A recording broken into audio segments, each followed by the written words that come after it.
Šī lauku diena tiek organizēta kopā ar firmu Hidro. Lūdzu, kāda tad ir firmas Hidro sadarbība ar Skrīveru zinātnes centru un ko tieši šodien cilvēki, zemnieki varēs apskatīt attiecībā no firmas, ko firma te piedāvā?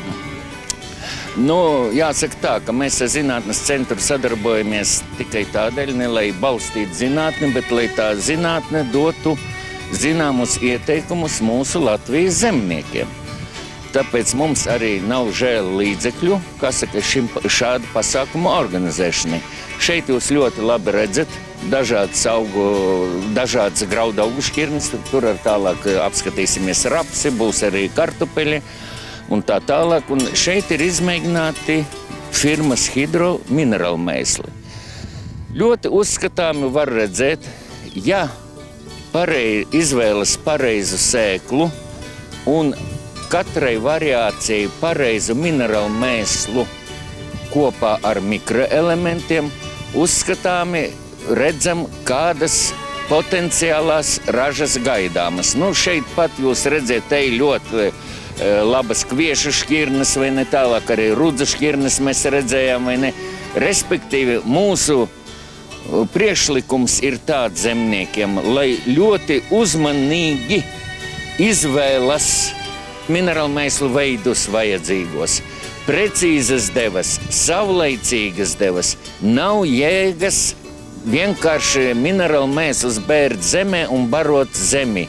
Jādod augam sākot jau no starta momenta, bez šaubām ievērojot arī nepieciešamos dabas apkārtējās vides prasības noteikti.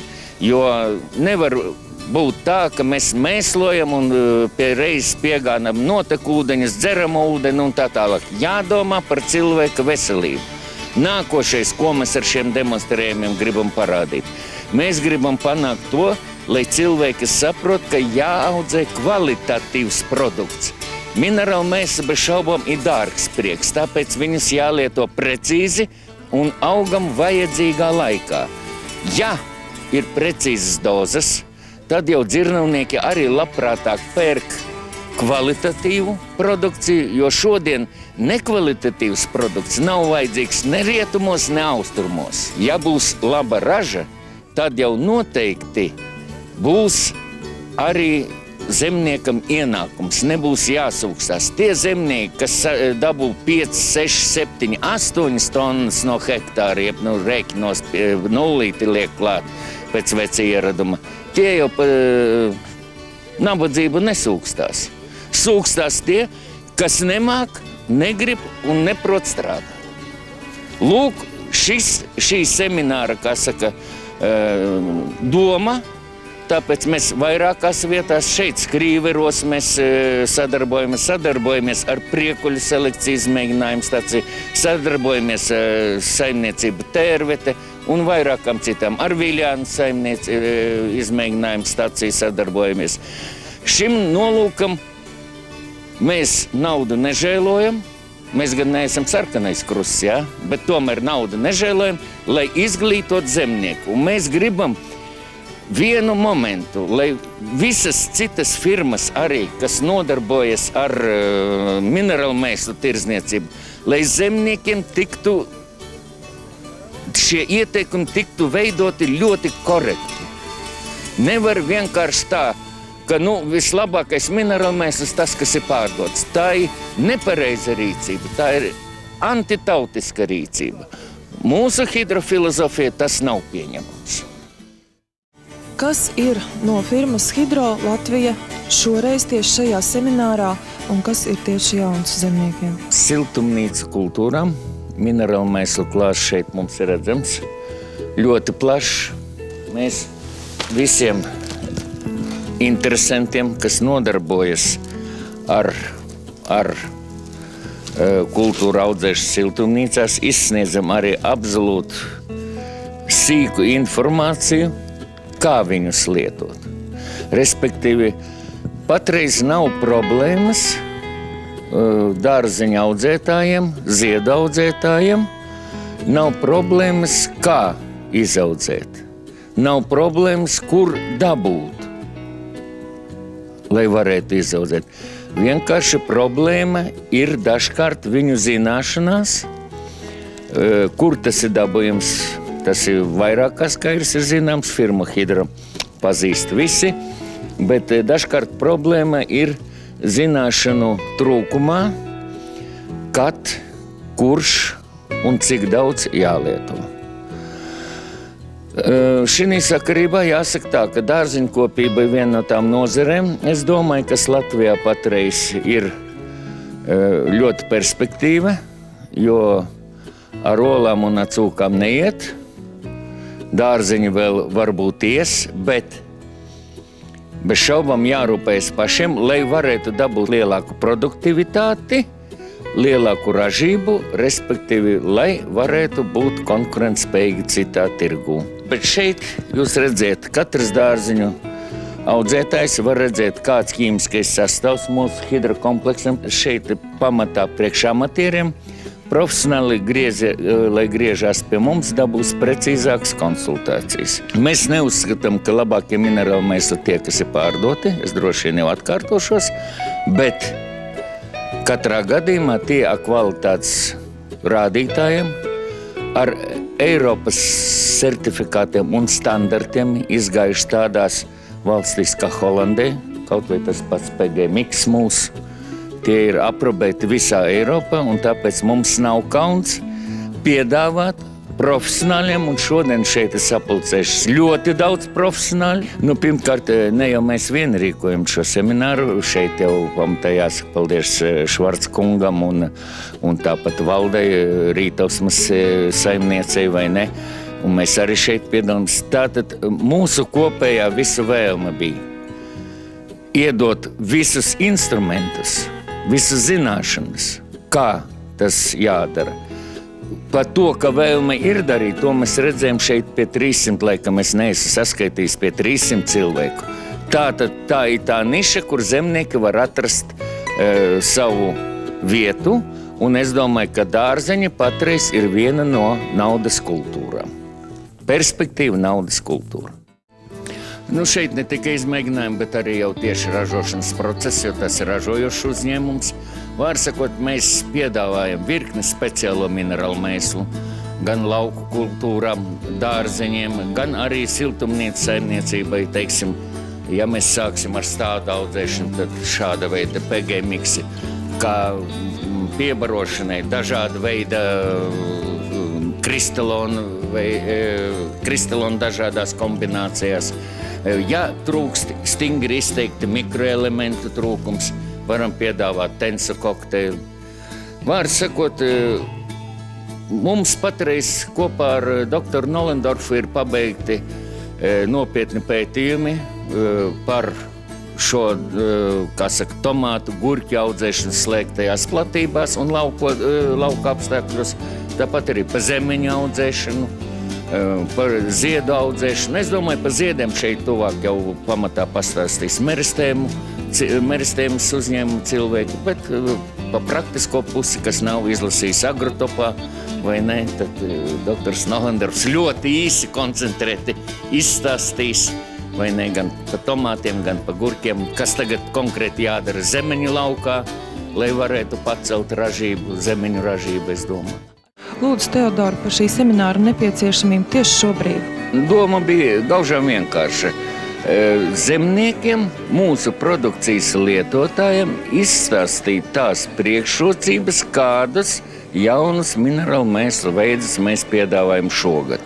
Pirmkārt, tas skar dārzeņu un ziedu audzētāju intereses, gan atklātā laukā, gan slēgtajās platības. Te ir vesela sistēma tāda, kristalonu komplektu grupa, superbu grupa, tā jau gan ir pazīstama iepriekš, vai ne?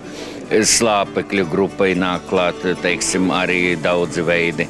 Un atklātam lauku dārziņam, ja mēs visu laiku strādājam ar 11, 11, 22, tagad mums nāk klāt vēl 1, 12, 11, 18 hidrokompleks, tā saucamais, vai ne, tas īpaši dārziņam vajadzīgs. Un tai pašā laikā galvenais mūsu, kur mēs braucam arī pa rajonam, un tāpat šeit semināru mūsu, vienkārši pasniegt zemniekam, kādas potenciālās iespējas ir viņa ienākumu vairošanai, lai viņš kļūtu pamazām atspērtos, pamazām kļūtu, kā saka, naudīgāks. Lūk, tāda mūsu, vienkārši tāda mūsu, bez šaubām mēs jau pavēlto nodeļu, mēs pārdodam savus ražojumus, protams, bet galvenā nozīme visai tai organizācijai bija zemnieku izglītošana. Lēna, pamazām, bet tomēr izglītošana. Zemnieku pilnveinošana. Mūsu zemnieki paliek arvien profesionālāk. Es to uzsveru ar visu atbildības sajūtu, bet tomēr tai pašā laikā nekad, ja izskapti trin darbu nekavē. Ir vairs paklausīties un pamācīties. Tāpēc mēs ar paaicinām pat vieslektoru, lai redzētu, tas ir nopietns doktors Barščevskis, nopietns konsultants, pazīstams konsultants, un Polijā ar ļoti lielu autoritāti viņš starp citu ir. Un lūk, no šī iemesla vadoties, mēs, kā saka, arī organizujем. Pan Barščevski, takie pytanie. Co pan może powiedzieć na ważenie hydro, to szklarnie i ogórki? No, ta roślina jest ogólnie dobrze odżywiona. Nie widać tutaj żadnych deficytów istotnych na tej roślinie. Šī kultūra patreiz ir ļoti labi aug, īpaši specifiski tādu deficītu nav redzami. Występowały tutaj problemy z zbyt wysoką wilgotnością powietrza i to objawia się spękaniami na dolnych partiach łodygi i czasami na owocach, co widać o tutaj. Jā.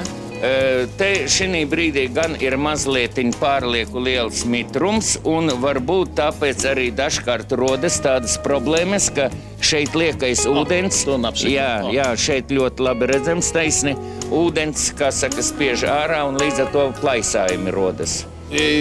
Ten problem ustąpi w momencie, kiedy zaczniemy ogórki wietrzyć.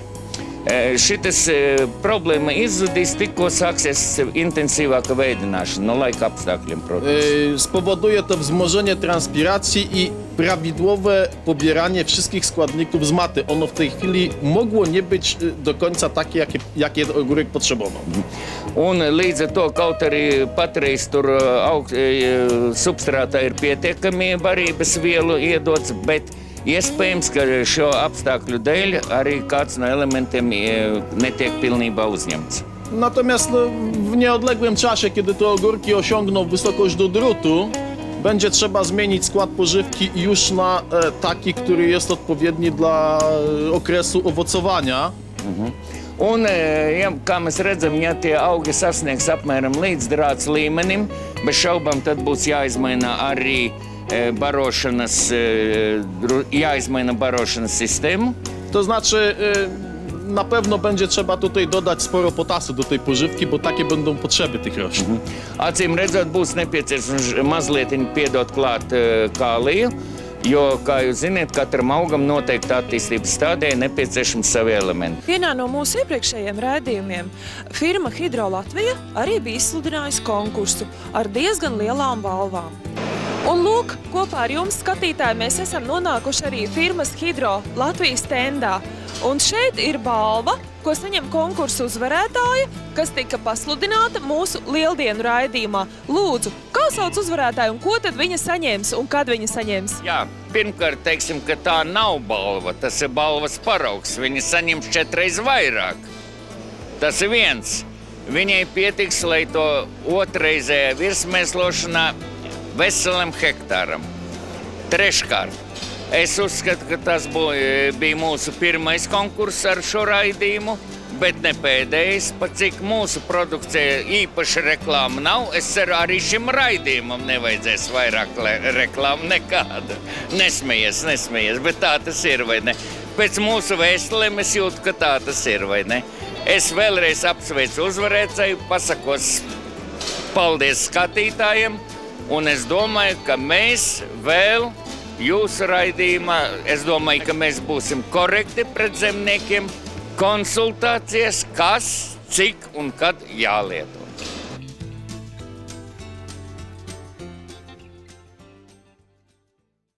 Nu, te gaužam vienkārši ābeci. Bez šaubām var lietot kūtsmēslus, bet Ja jūs lietojat minerālu mēslus, tā ir tā pati organika, starp citu. Tie nav kaut kādi ķīmiskie elementi. Nu, bet arī kūcu mēslos ir ķīmiski elementi. Bet ir starpība tā, ja tu dod ar minerālu mēsliem, tu precīzi vari izreikināt, cik, kādas devas, kādus elementus tu iedod. Bet ar kūcu mēsliem tu nezini, ko tā gotiņa izskakā, ja? Pirmkārt. Otrkārt, kas... ļoti liela kalcija nozīme kartupeļiem. Un taisni tikko sākas veidoties bumbuļi. Lūk, tad ir svarīgi bez slāpekļa, bez fosforu, bez kālija, bez citiem mikroelementiem ir ļoti liela nozīme kalcijam. Tāpēc hidro arī piedāvā, vai ne, gan kalcija nitrātu un hidro plus, tā saucamu, kur arī kalcijas klāt. Tie ir super, kā saka, materiāli, kuri tiešām kartupeļu kvalitātei, un kā seminārā jau mēs te dzirdējām, Ivars teica, gan uzglabāšanai, gan mehaniskai izturībai, gan kvalitātei. Ja jūs lietojat šitos mēslus, ja, jūs nevarat nekvalitatīvi izaudzēt. Gribēdams, jūs nevarat nekvalitatīvi izaudzēt. Tāpēc mans uzskats ir tāds, ka bez šaubām būtu optimālais variants kaut kur 500–600 kg, plus kalcija nitrāts. Un pirms ziedēšanas kopā ar, ka jūs pirmo reizi ejat laukā pret lakstu puvi, tad pieaugt hidro plus. Var sakot, visus šos gadus, ko mēs darbojamies gan lauku dienās, gan semināros un tā tālāk, šeit patreiz mums ir koncentrēts viss. Mums ir izstrādāts vairākas mēslošanas sistēmas. Tagad Daci pie mums strādā, kā auga aizsardzības speciālists. Tā ka visu komplektu, ko jūs gribat zināt, lūdzu nākat izstādē un jūs gan jaunos minerālu mēslu veidus, gan auga aizsardzības līdzekļus, gan mēslošanas sistēmas.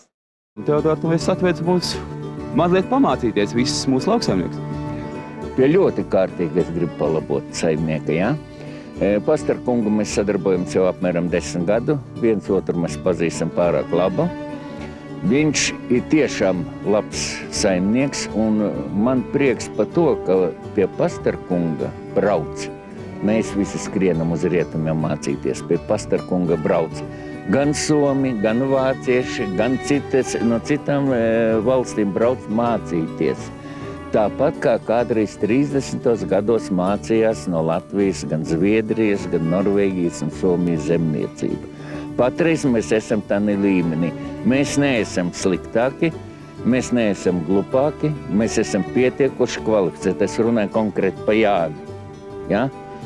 Tāpēc bez šaubām pie visām tām nebūšanām, kas ir lauksaniecībā, ir grūtības, arī viņam savas problēmas ir, bet ja mēs apskatāmies, kā viņš ir izvērties, kā viņš visu ir nokārtojis, kāda viņam ir ražošanas kultūra, kāda viņam ir mājas kultūra, tas tik liecina par vienu kārtīgu latviešu zemnieku.